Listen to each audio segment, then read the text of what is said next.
ఎందుకో నాకు అర్థం కావట్లేదు. థియేటర్ నుంచి బయటకు వస్తున్నప్పుడు నాకు మనసులో ఎందుకో చాలా హ్యాపీగా ఉంది.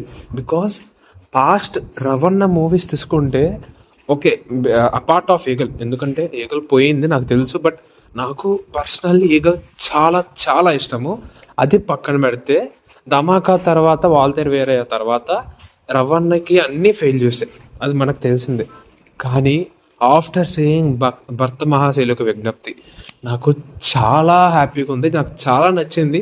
ఫస్ట్ నుంచి లాస్ట్ దాకా మన రవణ చాలా కంఫర్ట్ జోన్లో ఉన్నాడు. Like in the sense of ఏంటంటే రవణ చాలా సీరియస్గా ఉంటాడు, చాలా కామెడీగా ఉంటాడు. అదే మనకి ట్రైలర్లో ప్రమోషన్ మెటీరియల్లో చూపించింది, మనకి మన సోల్ బయటకు వచ్చి మాట్లాడడం అది చూపించింది. అక్కడ చాలా వేరియేషన్స్ ఉంటాయి. ఇద్దరు అమ్మాయిల మధ్యలో శాండ్విచ్ అవ్వడము మనం చాలా సినిమాల్లో చూసాం. దీంట్లో కూడా ఇద్దరు అమ్మాయిల మధ్యలో శాండ్విచ్ అవ్వడం కాన్సెప్టే, కానీ చాలా క్యూట్గా, కొద్దిగా ఎంగేజింగ్గాను, కొద్దిగా ఎంటర్టైన్మెంట్ ఉంది. వెన్నెల కిషోర్ కానీ వన్ లైనర్స్ కానీ, సత్య ఫస్ట్ 10 నిమిషాలు లాస్ట్ 10 నిమిషాలు ఉంటాడు. ఆ కామెడీ సీన్స్ కానీ ఎంటైర్ నాకు ఎందుకో మూవీ అంతా కామెడీతోనే వెళ్ళిపోయింది. సీరియస్ సిచ్యువేషన్ ఉండదు, ఎందుకంటే అలానే ఉండాలి. ప్రతి సినిమా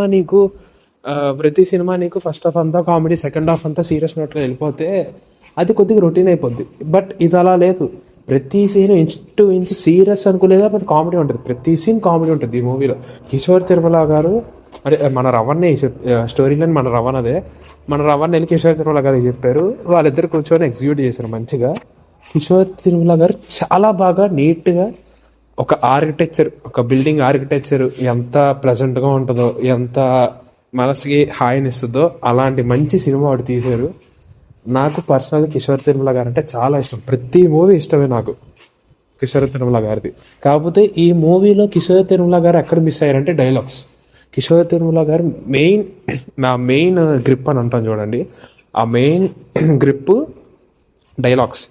అవి ఈ మూవీలో ఎక్కువ డైలాగ్స్ ఏమి ఉండవు, అంటే చాలా కొన్ని డైలాగ్స్ ఉంటాయి ఆయనవి, అవి ఈ మూవీలో మిస్ అయ్యాయి తప్ప మిగతా అదంతా చాలా బాగుంది. ఇంకా అది చెప్తాను, హీరోయిన్స్కి ఉన్న హీరోయిన్స్కి కావాల్సిన పొటెన్షియాలిటీ ఈ సినిమాలో ఉంది.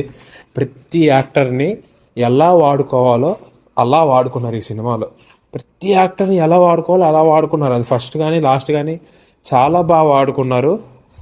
ఈ ట్రాక్ బాగుంది అని నేను స్పెషల్గా మెన్షన్ చేయను, ఎందుకంటే ఫస్ట్ నుంచి లాస్ట్ దాకా సిచ్యువేషన్ తగ్గట్టు సిచ్యువేషనల్ కామెడీ లాగా ప్రతి సీన్ ఒక హై ఇస్తుంది మనకి, ప్రతి సీన్ కామెడీ వస్తుంది.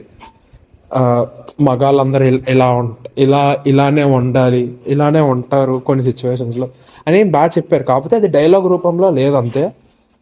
అపార్ట్ ఆఫ్ దట్ సినిమా చాలా బాగుంది. భీమ్స్ కేర్ మ్యూజిక్ అంత ఓకే, సాంగ్స్ ఓకే, బీజం అంతేం లేదు, కానీ మూవీ చాలా బాగుంది. ప్లీజ్ వెళ్ళి చూడండి అంతే.